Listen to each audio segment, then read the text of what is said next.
Beto Alfa, Noticias.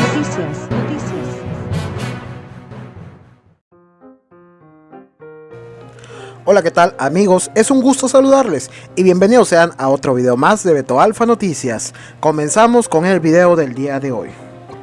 Mis amigos, en esta ocasión les quiero mostrar y presentar un video de la politóloga guatemalteca Gloria Álvarez, quien es experta en este tema político sobre derecha e izquierda, que ya lleva un par de años en internet y que fue publicado por el canal de la ONG UNPACU de Cuba, quienes están en contra de los comunistas de la dinastía Castro en Cuba. Pero así como está Cuba, así como se ve Cuba, eso es lo que viene para México, amigos. Si los mexicanos no abren los ojos, le siguen creyendo a una persona que es perversamente comunista, que es un mentiroso y el más corrupto de todos. Me refiero a Andrés Manuel López Obrador. Y este video lo presento ya que muchas personas en los comentarios del canal me han puesto que por favor ponga este video, ya que muchos mexicanos a lo mejor no lo han visto. Para los que ya lo vieron, excelente, y para los que no han visto este video, por favor, les recomiendo que se queden a verlo completo. Vean completo este video de Gloria Álvarez, pero quiero que le pongan atención al primer paso, a la primera fase del socialismo. ¿Qué es la primera fase? ¿Cuáles son los pasos del socialismo? Y comparen lo que está pasando en México al día de hoy, lo que está haciendo este gobierno con la primera fase del socialismo que explica Gloria Álvarez. Obviamente al día de hoy en Latinoamérica el socialismo ya está modificado, gracias a quién, el Foro de Sao Paulo y a Fidel Castro. Pero en sí es lo mismo, solo que está modificado con diferente nombre, ¿no? Y si en verdad causa riqueza a los propios ciudadanos el comunismo o no. Por favor, México, date cuenta, abre los ojos y no esperes que sea demasiado tarde, ya cuando veas que nuestro México está completamente destruido. Aquí veremos el video de Gloria Álvarez del canal UNPACU. Y al terminar este video, déjanos tu comentario aquí abajo. Ya sabes, exprésate libremente. Y si te gustó este video, regala un me gusta. Dale me gusta a este video en especial para que más mexicanos puedan enterarse de la verdad y abran los ojos y vean la realidad de lo que viene para México con Andrés Manuel López Obrador. Muchísimas gracias, bendiciones, viva la libertad y los dejo con el video. ¿Por qué los millennials son socialistas? Porque estoy convencida que no tienen idea de lo que es comunismo ni tampoco socialismo. Cuando un millennial nos dice que quiere socialismo, nunca nos dice realmente qué es lo que quiere, cómo ambiciona que ese gobierno va a funcionar. No tiene idea de cómo van a funcionar las medidas políticas y económicas. Por eso se me ocurrió hacer socialismo para millennials. Bienvenidos. Vamos a arrancar desde la era industrial, cuando en el siglo XIX empiezan un montón de pensadores a pensar cosas que se denominaron como la filosofía socialista. Entre ellos estaba Giuseppe Mazzini. No digas tú, di nosotros. Esta visión de que renunciar al yo era lo mejor que le podía pasar a la sociedad. También Pierre-Joseph Proudhon, que dijo, la propiedad es robo. Estos dos contemporáneos inspiraron a Carlos Marx y a Federico Engels. Carlos Marx y Federico Engels se conocieron en 1843, 5 años antes de que escribieran el Manifiesto Comunista. Carlos Marx, hijo de padres judíos que dejaron la religión judía y se convirtieron al protestantismo, fue expulsado de Alemania, de Francia, de Bélgica, hasta que finalmente se va a Inglaterra, y en Manchester, junto con Federico Engels, un burgués, un hijo de industriales, ellos dos pues hacen el Manifiesto Comunista y describen el capital. Cosas interesantes, Carlos Marx trabajó muy poco en su vida y a la edad que yo tengo, 31 años, se retiró para ser un mantenido de Federico Engels por el resto de sus días. Vivió en Soho, Inglaterra, todo ese tiempo, y después de los 31 años nunca más volvió a trabajar. Estos dos personajes creyeron que habían descubierto el agua azucarada y que la época que estaban viviendo era una época única en la humanidad. Dicho en las palabras del mismo Carlos Marx, de este libro, The Politics Book, comunismo es el enredo de la historia resuelto. Para ellos el comunismo venía a resolver todas las luchas históricas. Según Marx y Engels, después de ellos la historia no volvería a ser la misma. Pero pensemos un poco en cuál era el mundo industrial en el que se movían Carlos Marx y Federico Engels. Para empezar, la filosofía que estos dos señores hicieron estaba inspirada para Alemania e Inglaterra, países industriales que tenían una gran industria que estaba cada vez más creciendo, no para países agrícolas. Y resulta que ni Inglaterra ni Alemania pusieron jamás en práctica las teorías de Marx ni de Engels tampoco. Quienes las pusieron en práctica fueron países agricultores que no contaban con las particularidades que Carlos Marx decía deberían de ser lo primero que debería haber, que es capital, manufactura e industria. En los países que más adelante vamos a ver, nos vamos a dar cuenta que no se puso en práctica. Además de esto, pensemos un poco en el mundo de estos dos señores. El mundo en el que se mueve Carlos Marx y el mundo en el que se mueve Federico Engels, 1848, es un mundo donde la esclavitud todavía era legal en Estados Unidos y en Europa, donde las mujeres no podíamos votar, prácticamente no teníamos ningún derecho porque éramos consideradas demasiado idiotas como para trabajar y votar. Era un mundo donde no había aviones, no había teléfonos, no había electricidad, no había inodoros, no había tampoco radios, no había televisión, no había satélites en el espacio, no había la mayor cantidad de profesiones que hoy por hoy existen en el mundo. Era otro mundo. Era una época donde estos dos hombres tuvieron la arrogancia de decir, de aquí para adelante la historia ya nunca va a cambiar. Ellos no tomaron en cuenta los avances tecnológicos, pensaron que la industria y esa época de los miserables iba a quedarse ahí para siempre. ¿Y en qué se basa esta crítica que estamos haciendo de el comunismo? Pues se basa en la crítica al proyecto de Gotha, escrito por Carlos Marx, El Capital, también escrito por Carlos Marx en 3 tomos, que por cierto el segundo tomo se imprimió luego de que Marx haya muerto, él ni siquiera lo había publicado, y por supuesto el Manifiesto Comunista. Vamos a ver entonces, el Manifiesto Comunista se basa en 2 fases. Esta es la primera fase que tiene 10 puntos. Ustedes vayan viendo si estos 10 puntos son lo que los millennials defienden cuando dicen que son socialistas. Vamos a ver, millennials, vamos a ponerlos a prueba. El primer punto de la fase 1 del Manifiesto Comunista es la abolición de la propiedad privada. Expropiaciones, que son todavía cosa de todos los días en América Latina, no son ajenas a ninguno de ustedes. El segundo puesto es impuestos fuertemente progresivos. Esta idea de que los más productivos de la sociedad sostengan más al Estado, porque del Estado vivimos todos. Entonces, mientras más paguen los más ricos, se supone que el Estado va a ser más justo y más fuerte, y para nada tiene que ver que eso desincentive a la gente a ser mejor. El tercero es abolición del derecho a herencias. Interesante porque Rafael Correa quiso hacer también una ley de herencias bastante draconiana donde se quería quedar con un montón de las herencias. El cuarto es confiscar la propiedad a emigrantes. Interesante que lo primero que hacen los regímenes socialistas y comunistas es no dejar que venga inversión extranjera, porque supuestamente en el himno socialista todos los obreros se van a agarrar de las manos, pero para lo que se trata de comercio todos somos enemigos. El quinto es centralización del crédito, que solo podías endeudarte con el Estado. La sexta es centralización de los medios de comunicación y transporte. ¿Les suena familiar? Prácticamente en toda América Latina, los regímenes del socialismo del siglo XXI han acaparado los medios. Expansión de empresas estatales. El Estado lo puede hacer todo mejor porque el Estado es más inteligente que todos los individuos en sociedad. Distribución igualitaria del trabajo, que trabajen igual los más capaces que los menos capaces, los más talentosos que los menos talentosos. Combinar agricultura con industrias manufactureras. Y por último, educación gratis, y esto va a escandalizar un montón a los progres. Carlos Marx estaba a favor del trabajo infantil. Sí, señoras y señores, para Carlos Marx la educación debía ser gratis. Mentira, nada es gratis, todo lo paga alguien, pero como el Estado lo iba a expropiar todo, la educación entonces sería gratuita para que fuera combinada con producción industrial, es decir, que los niños desde que están estudiando trabajaran.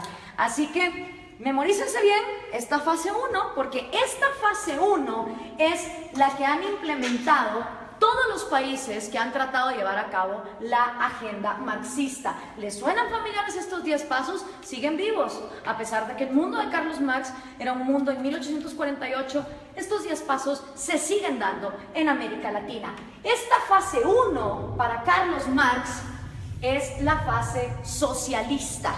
Cuando se completen estos 10 pasos es cuando entonces uno está viviendo en socialismo, pero aún no se ha llegado al comunismo.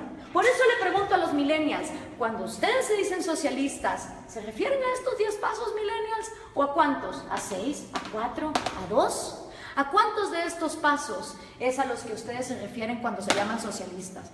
Porque esto es la primera fase basada en el socialismo. Vamos a ver entonces, cuando ya se completa esta primera fase, ¿qué pasa en la segunda fase?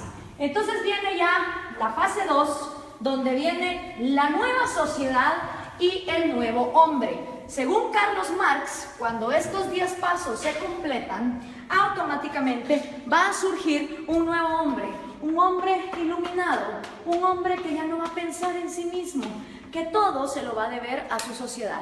En este nuevo mundo, que es la fase 2, la que Marx llama comunismo, ¿sí? Esta ya es la fase del comunismo. Con el nuevo hombre ya no existen dos cosas. No existe el Estado, es decir, se abolió el gobierno, ni tampoco existe el dinero, ni tampoco existe la propiedad privada. Estas tres cosas son las que dejan de existir en la fase 2, que es la fase del comunismo, con un nuevo hombre, un hombre iluminado, un hombre que ya no piensa en sí mismo. Marx nunca dijo cómo en el cerebrito de este hombre iban a dejar de existir sueños propios, necesidades propias, anhelos, talentos. Él nunca lo explicó. Para él, de manera mágica, después de que la fase 1 fuera completada, se pasaba automáticamente a la fase 2, donde este hombre nuevo iba a trabajar a la par de hombres más mediocres y menos talentosos, pero siempre recibiendo lo mismo. ¿Y cómo iba a funcionar la distribución de productos? Bueno, pues iba a haber un gran almacén, y en este almacén la comunidad, ya sin Estado, ya sin gobierno, ya sin dinero, te iba a proveer a ti de todos los productos y servicios que tú ibas a necesitar. Entonces todas las personas, no importa sus talentos, iban a llegar a intercambiar. Si por ejemplo producían yesos, pues un yeso por un kilo de arroz. Y decía Marx que suponiendo que este hombre, en lugar de producir un yeso, hubiera producido 3 y este solo hubiera producido 2, en esta segunda fase, este hombre que produjo 3 yesos, no le iba a importar recibir también una libra de arroz para compararse con este. Según Marx, iba a llegar un momento donde el más talentoso y el que más trabajaba no le iba a importar recibir igual que el que trabajaba menos y el que era más mediocre. Ahora veamos, ¿se cumplió esta fase 2? ¿O qué es lo que ha pasado en la historia de la humanidad con la gente que ha llevado a cabo la agenda marxista? Bueno, pues los primeros que trataron de llevar a cabo la agenda marxista fueron Trotsky, Stalin y Lenin. 70 años después del manifiesto comunista, ellos son los primeros en poner en práctica la teoría marxista, cuando en 1918 deciden cortarle la cabeza a los sanguinarios explotadores, y de verdad que lo eran, de la dinastía Romanov, que era la monarquía que imperaba en Rusia. 2 errores. Primero, Marx escribe una teoría para Inglaterra y Alemania, que su problema no era, digamos, el de una monarquía que incentivara la agricultura, sino que eran países industriales. Rusia era feudal, bastante feudal. Estas 3 personas entonces ponen los primeros 10 pasos de Carlos Marx en marcha y llegaron a la fase 2, llegaron a este gran almacén. Realmente no. Ni se abolió la propiedad privada, ni se abolió el dinero, y el Estado, en lugar de aniquilarse, se fue volviendo más y más grande hasta volverse totalitario. ¿Y entonces qué pasó? En toda Unión Soviética se desplegaron los gulags. Cada uno de esos puntitos rojos que ustedes ven ahí son los gulags, los campos forzados de trabajo. Claro, desgraciadamente en esa época no había Twitter, no había Facebook, no había Instagram, entonces era muy difícil tener récords de las atrocidades y las violaciones a los derechos humanos que se daban en estos campos de concentración en condiciones de temperatura bastante salvajes y teniendo a la gente hasta lo último en el punto de inanición. Y para darles un ejemplo concreto, aquí hay una foto del Gulag de Ucrania, que era una parte fundamental para el sustento económico del Imperio Soviético, ya que producía 80% del carbón, 85% del hierro y el 70% de los metales. ¿No les suena familiar Venezuela? A ustedes que con el petróleo los tienen similar así. Después de la Unión Soviética, y que, ojo, nunca se llegó a la fase 2 de comunismo, podemos decir entonces que lo único que hubo en Rusia fue socialismo, porque nunca se llegó a la fase 2. El siguiente sanguinario que quiso poner a prueba el comunismo fue Mao Zedong en China. En 1948 entra el Ejército Rojo y Mao hace su propio experimento con dos atrocidades que aniquilaron a más de 60 millones de personas, que fueron el gran salto adelante y la revolución cultural, que básicamente era una manera de implementar los 10 pasos del manifiesto comunista y que llevaron al peor genocidio que la humanidad jamás ha visto. Y por supuesto, esta idea se trae a casa, y los primeros en traer la casa en su propia versión de Trotsky, Stalin y Lenin son el Che Guevara, Fidel Castro y Camilo Cienfuegos. Cosa interesante, Camilo Cienfuegos y Trotsky, siendo los intelectuales más moderados de este movimiento, fueron asesinados, este por Stalin y Camilo por Fidel Castro. Hasta en eso se parecen estos modelos, donde tenemos sanguinarios que traicionan a sus propios amigos cuando no se vuelven tan crueles y dictadores como ellos. Ahora veamos la línea. Entra Fidel Castro a Cuba y obviamente Fidel Castro sigue influyendo en la región. Aquí lo tenemos con Evo Morales y con Hugo Chávez, que traen el refrito, el socialismo del siglo XXI. La misma idea, los mismos 10 pasos, la misma utopía, llegar al gran almacén donde hasta el talentoso iba a renunciar por el mediocre. Y esto se sigue pasando. Aquí está Hugo Chávez con Kirchner, Néstor Kirchner y con Lula da Silva. Y por supuesto sus nuevos reciclados, Dilma Rousseff, que acaba de ser destituida, Mujica, Cristina Kirchner con Hugo Chávez. Si podemos ver, la línea es directa, las ideas son las mismas, es la misma receta y el resultado es el mismo. Entonces, ¿por qué los millennials insisten en ser socialistas? No me cabe la menor duda que es porque no conocen su historia, no tienen idea de lo que significa el socialismo, ni tampoco tienen idea de que el comunismo llega hasta una fase 2 que nunca antes se ha dado. Veamos algunos resultados por acá. Tenemos la cantidad de muertos que el comunismo ha producido. En la Unión Soviética 20 millones, en China 65 millones, en Vietnam 1 millón. En Corea del Norte se calcula, porque obviamente no se sabe, 2 millones, en Camboya otros 2, en Europa del Este 1 millón, en Latinoamérica 150.000, en África 1.7, en Afganistán 1.5, para llegar a 94.3 millones, según los datos estadísticos de los mismos gobiernos. ¿Y quiénes han intentado el proyecto comunista? Nada más y nada menos que la mitad del territorio del mundo.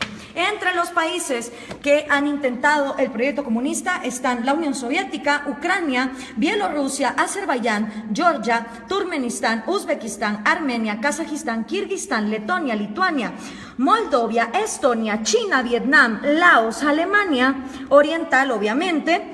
Está también Hungría, Checoslovaquia, Rumania, Yugoslavia, Albania, Bulgaria, Corea del Norte, Cuba, Camboya, Etiopía, Angola, Mozambique, Nicaragua, Afganistán y por supuesto Venezuela, si tomamos en cuenta lo que se ha llevado a cabo. ¿Cuáles son tus probabilidades de toparte con el comunismo? Son increíbles. Imagínate que vos podés tener antepasados de Hungría o antepasados de Cuba y vivir en Guatemala y te vas a haber topado con el comunismo.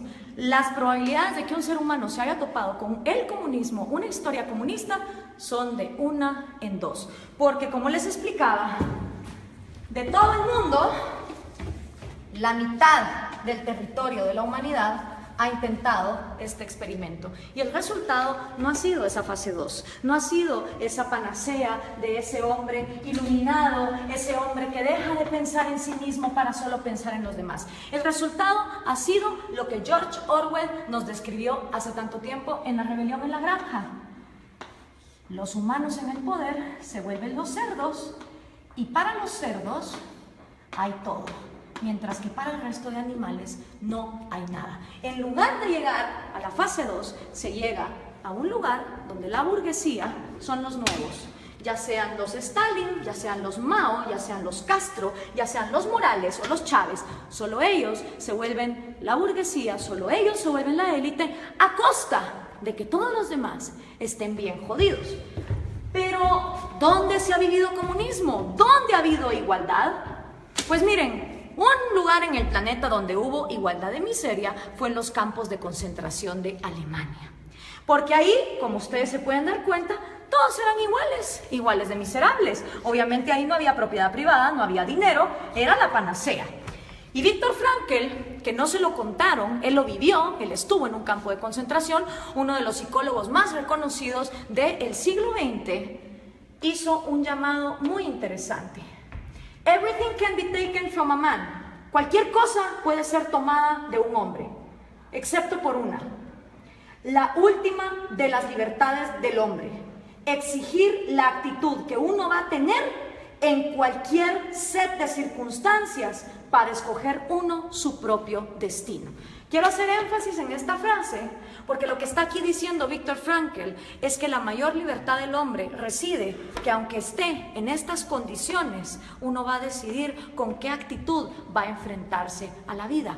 Pero ¿qué podía saber Carlos Marx de estas cosas? Regresemos a 1848, ni siquiera Freud, con su psicoanálisis, que ya está bastante desprestigiado, había empezado sus estudios. Tampoco Darwin. Se creía que la histeria de las mujeres se podía quitar con electroshock. La psicología estaba en pañales. ¿Qué sabía Carlos Marx del cerebro humano? ¿Qué podía saber Carlos Marx acerca de un hombre nuevo que tuviera en su cerebro la capacidad de dejar de pensar en sí mismo? Hablemos entonces de sus predicciones, que fueron completamente nefastas. La primera predicción de Marx: va a haber más países comunistas que no comunistas. No se cumplió. Hoy hay más países excomunistas que actualmente comunistas. La segunda predicción de Marx: la máquina va a acabar con el proletario y el proletario va a vivir en la miseria. Tampoco se cumplió. Hoy por hoy en el siglo XXI existen muchas más profesiones y muchos más puestos de trabajo, tomando en cuenta que las mujeres ya podemos votar y ya podemos trabajar, que las que existían en su época, con lo cual su segunda predicción tampoco se cumplió. Hoy por hoy, de cada 7 personas vivas, 6 ya no viven con $1 al día, como era en la época de Marx, donde había mayor pobreza igualitaria. Y otra también de las predicciones de Marx es que el comunismo, en donde fuera implementado, iba a pasar a la fase 2. Y esa tampoco se cumplió. Ninguno de los experimentos comunistas han llegado jamás a la fase 2. Nunca abolen ni la propiedad privada para los gobernantes, obviamente para todos los demás sí. Nunca se abole tampoco el dinero, ni mucho menos la propiedad privada. Pero aparte de Viktor Frankl, que escribió ese excelente libro de El hombre en busca del sentido, hoy por hoy tenemos excelentes referentes de la psicología evolutiva y la neurociencia que nos pueden explicar cómo de hecho nuestro cerebro no está diseñado para el comunismo. Uno de ellos es David Boss, él es PhD, profesor de Harvard, de la Universidad de Michigan, de la Universidad de Texas, y ha escrito 7 libros de psicología evolutiva, incluyendo este. No son personas que te lo digan por fe, como te lo dijo Marx, y que solo lo dejó escrito, cómo iba a ser ese cambio en la psicología humana. Son personas que han estudiado la evolución, la genética de la vida, y que entienden cómo funciona el cerebro humano. Y una de las frases de David Boss es: no existe un agente autónomo con intereses llamado sociedad. Esto es una imposibilidad lógica. Sociedad como tal no piensa, no come, no llora, no tiene intereses. La sociedad no es más que el cúmulo de cada individuo. Y somos los individuos y nuestros derechos fundamentales los que realmente existimos en la realidad. Una sociedad de individuos pensantes, libres, funcionales, es una sociedad que avanza. Una sociedad donde todos los individuos se igualan hasta la miseria sin libertad, es una sociedad que no avanza hacia ningún lado. La sociedad como ente no se mueve, los que se mueven son individuos. Y si algo le interesa a una sociedad que funciona como una célula, es que cada una de sus partes tenga vida, tenga propiedad privada y tenga libertad, como sus 3 derechos fundamentales. Pero si eso no fuera poco, Steven Pinker, que también es un PhD, él se ha ganado el premio de la Academia Nacional de Ciencias a la mejor investigación en Inglaterra en 1993. También se ha ganado el premio de la Sociedad Cognitiva de la Neurociencia en el 2010 y ha sido 2 veces finalista del premio Pulitzer. Escribió el libro ¿Cómo funciona nuestra mente? Y una de las frases de Steven Pinker es: el mejor argumento contra el totalitarismo es reconocer una naturaleza humana universal, que todos los seres humanos tenemos un deseo innato por la vida, la libertad y la búsqueda de la felicidad. ¿Qué quiere decir esta frase? Que todas las personas, nazcamos donde nazcamos, en el país en el que nazcamos, en la cultura en que nazcamos, traemos 3 deseos innatos: el amor por nuestra vida, el amor por nuestra libertad y el amor por la propia búsqueda de la felicidad. ¿Qué significa eso? Que ustedes, si quieren buscar su felicidad, emprenden su propia vida como les diera la gana. Ahora, todos estos conocimientos de neurociencia que tienen David Bosch o Steven Pinker, obviamente Carlos Marx no lo sabía, porque la psicología y la neurociencia no se habían desarrollado, no habíamos avanzado en la ciencia como para descubrir el ADN, el otro gran error de Marx. Él pensó que en su época ya se había descubierto todo, y no era así. Entonces, al tener estos conocimientos, es inaudito, es inexplicable que los millennials sigan siendo socialistas. La única manera en que me lo explico es que los millennials no tienen ni idea de lo que es socialismo, ni mucho menos comunismo. Y yo, que también soy millennial, pero de la primera generación, de esos que todavía vimos los cassettes y que sabemos cómo funcionan, tenía 5 años cuando cayó el muro de Berlín. Y me acuerdo como que fuera ayer de ver a esas personas celebrando y preguntarle a mi papá, ¿qué se está celebrando ahí? Me dijo, ahí se está celebrando que tenían a una población dividida a la mitad porque de un lado querían salir y no los dejaban. Si una idea es tan buena, no puede ser obligada hacia una cierta población. Y en todo lo que hemos visto aquí, lo único que hemos visto es obligación, hemos visto miseria, hemos visto genocidio. En la libertad no hay garantías. Yo no estoy aquí vendiendo una utopía ni una panacea. En la libertad hay riesgos y puedes perder como puedes ganar. En la libertad también existe la libertad de no participar en el mercado. En un país que vive en libertad, si hay un grupo de personas que quieren vivir como hippies e irse a una montaña y no ser parte del mercado y no tener propiedad privada, son libres de hacerlo. En un país comunista, si uno intenta meter una zona franca de libre comercio en alguno de sus puntos, va a parar a la cárcel o va a parar desaparecido. Esa es la diferencia entre vivir en un lugar donde se garantice la libertad y donde no se garantice. Esta utopía basada en el hecho de que el ser humano debe renunciar a su autoestima y a su amor propio para contribuir a su sociedad, es completamente errada por lo que la historia nos ha comprobado. Y lo único que logra son élites de cerdos, tal cual los describió George Orwell, que se quedan con todo a costillas de un pueblo que pierde lo más importante que todo ser humano tiene, que es su libertad. Espero esto les sirva a los millennials para entender qué es el socialismo y qué es el comunismo. Gracias por compartir.